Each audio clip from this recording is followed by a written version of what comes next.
Je suis née dans une ombrelle. Il y en a qui naissent dans les choux, dans les roses. Moi, je suis née dans une ombrelle. Lorsque j'étais adolescente, il y avait une manifestation qui avait lieu au Prix de Diane. Il y avait des femmes qui avaient des beaux chapeaux, il y avait tout ce que les jeunes filles aiment. Mes parents étaient fabricants de poignées de parapluies. Mon père était déjà sculpteur au départ, après il a fait des poignées de parapluies. On avait une entreprise qui n'était pas une entreprise artisanale, c'était une TPE, une très petite entreprise. Et à un moment, je me suis dit qu'il valait mieux plutôt se tourner vers l'artisanat d'art plutôt que continuer à faire de la production. Et c'est ce que j'aime, c'est la création, c'est là où je prends mon pied.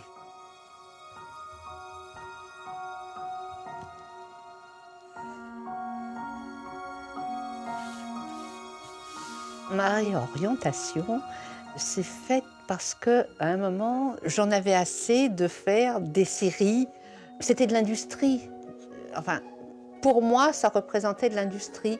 Et voilà, j'ai voulu passer à autre chose, et plus dans la créativité, plus dans les dentelles. Puis on peut faire un tas de choses. Et puis de travailler avec des créateurs qui ne regardaient pas tout de suite le rendement. Je travaille avec des accessoiristes pour les théâtres, les opéras, l'Opéra de Paris. On collabore et c'est un bonheur de travailler avec eux.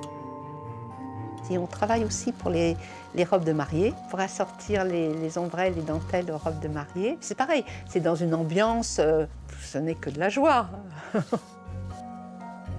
On fait aussi des ombrelles pour le cirque, pour les files des ferristes. Vous savez, les filles qui ont besoin d'une ombrelle pour tenir en équilibre. Donc on travaille aussi avec elles. J'aime rencontrer tous ces gens qui ont une personnalité différente et qui ont des choses à exprimer. Voilà, c'est ça notre clientèle, des gens qui veulent des choses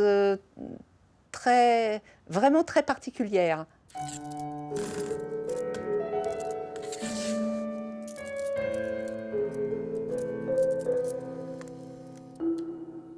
Autrefois, les ombrelles avaient ce qu'on appelle les baleines en fanon de baleine. Il y avait quand même toujours un petit peu de métal. Tout le fût était en ivoire, avec la petite poignée en ivoire. Et ça, c'est ce qui diffère les ombrelles du 19e de celles de maintenant.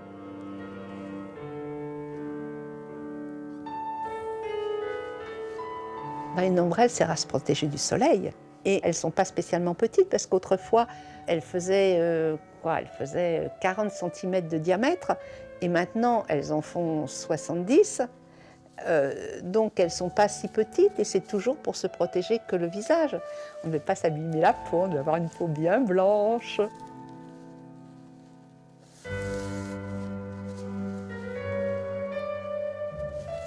Ce que suggère l'ombrelle pour moi, c'est la féminité, le parfum, le glamour. Ça fait vraiment partie des choses les plus féminines. Et d'ailleurs, il y a un code, comme il y a le code de l'éventail. Sur le cœur, c'est oui, j'accepte votre invitation. Sur l'épaule, non, je n'en ferai rien. C'est un pur délice. Et d'ailleurs, les ombrelles anciennes, fin 19e, les ombrelles Napoléon III, qui sont, une fois pliées, elles font 25 cm, on peut les briser de façon à ce qu'elles fassent l'éventail, à ce qu'elles soient un éventail.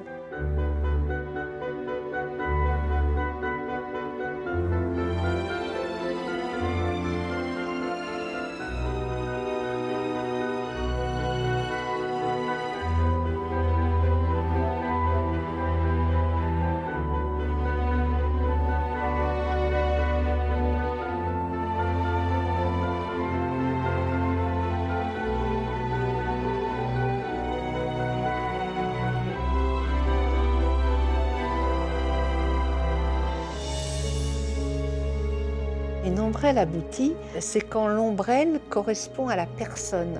Il faut que l'ombrelle se fonde avec la personne.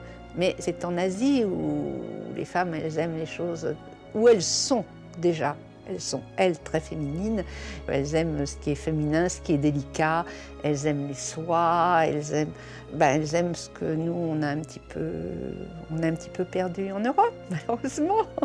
Mais on va y revenir, c'est sûr.